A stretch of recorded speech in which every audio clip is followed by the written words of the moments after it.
Hello viewer, we are going to create a design here using these pictures. So we will generate the further design on that surface.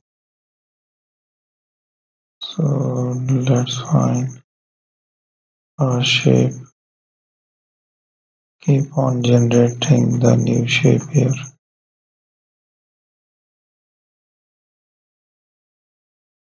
So let's create a further design. So then make the other one.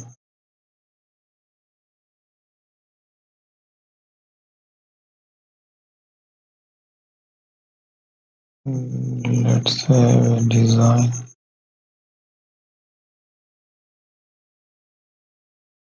There it is.